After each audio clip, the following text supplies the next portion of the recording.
কুসুমের হঠাৎই গায়েব হয়ে যাওয়া এবং নদীর ধার থেকে চেহারা থেতলে যাওয়া লাশ মেলার মধ্যে এবার রীতিমতো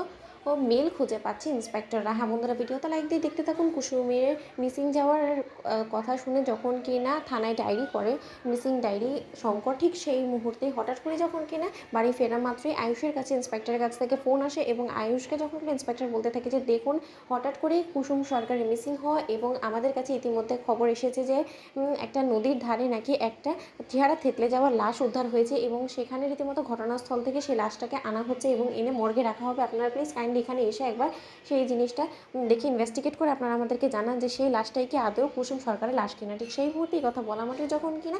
শঙ্কর এক পর্যায়ে কান্নায় ভেঙে পড়ে, ঠিক সেই মুহূর্তেই শঙ্কর, আয়ুষ, ঈশান এবং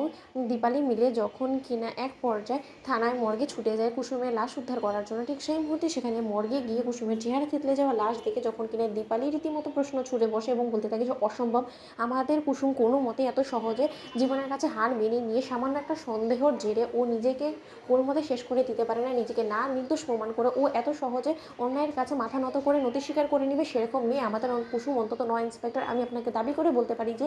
এটা রীতিমতো আত্মহত্যা নয়, বরঞ্চ কুসুমকে হত্যা করা হয়েছে এবং সেটা পূর্ব পরিকল্পিতভাবে কেউ এমন আছে যে কিনা কুসুমকে সহ্য করতে পারতো না এবং ওকে রীতিমতো নিজের পথের কাঁটা ভেবে ওকে পথ থেকে উপড়ে ফেলার জন্য চিরকালের জন্য ওকে হত্যা করেছে এবং আমি এর সুষ্ঠু তদন্ত চাই ইন্সপেক্টর। ঠিক সেই মুহূর্তে শঙ্কর যখন কিনা কান্নায় ভেঙে পড়ে, ঠিক সেই মুহূর্তে দীপালি বলতে থাকে যে শঙ্করদা, এই মুহূর্তে ভেঙে পড়লে চলবে না, তোমার মেয়ের প্রতি হওয়া এই নৃশংস হত্যা, এই অন্যায় অবিচারের প্রতিবাদ তোমাকে করতে হবে এবং তার জন্য তোমাকে শক্ত হতে হবে। ভুলে যেও না, কুসুম কিন্তু কোনো মতেই অন্যায়ের কাছে মাথা নত করেনি এবং তুমিও করলে চলবে না। তাই কুসুমের লাশ তবেই শেষকৃত্য সম্পন্ন করা হবে, যতদিন পর্যন্ত না আসল অপরাধীকে খুঁজে বার করতে না পারছো ততদিন পর্যন্ত কুসুমকে কোনো মতেই আমরা শেষ বিদায় জানাবো না। ঠিক সেই মুহূর্তে যখন ইন্সপেক্টর বলতে থাকে ঠিক আছে, আপনারা যখন একটা অভিযোগ করেছেন তাহলে এর ভিত্তিতে আমরা তদন্ততে নেমে পড়বো। ঠিক সেই মুহূর্তে যখন কিনা ইন্সপেক্টরকে টাকার প্রলোভন দেখিয়ে যখন কিনা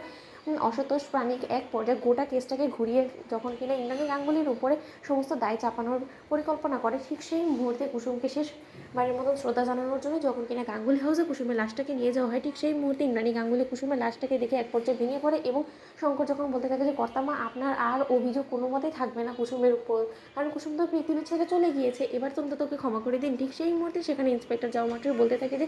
কাকে ক্ষমা করতে বলছেন, যে কিনা নিজেই সরাসরিভাবে কুসুম সরকারের হত্যার পেছনে দায়ী তাকে, সে তো রীতিমতো সম্পূর্ণরূপে সরাসরি দায়ী ছিল কুসুমকে হত্যা করার পেছনে। কি ইন্দ্রাণী গাঙ্গুলি চমকে উঠলেন যে, ঠিক সেই মুহূর্তে শঙ্কর চমকে ওঠে এবং শঙ্কর বলতে থাকে যে ইন্সপেক্টর, আপনি এসব কী বলছেন। ঠিক সেই মুহূর্তে ইন্দ্রাণী গাঙ্গুলি বলতে থাকে যে ইন্সপেক্টর, আপনার মাথা খারাপ হয়ে গেছে, আমি কোথায় কুসুমে এই হঠাৎ অকাল মৃত্যুর জন্য শোকা হতো, সেখানে আপনি এই সমস্ত দায় কেন আমার ঘাড়ে চাপাচ্ছেন বলুন তো। বন্ধুরা, লাইক এবং শেয়ার করে সাবস্ক্রাইব করুন।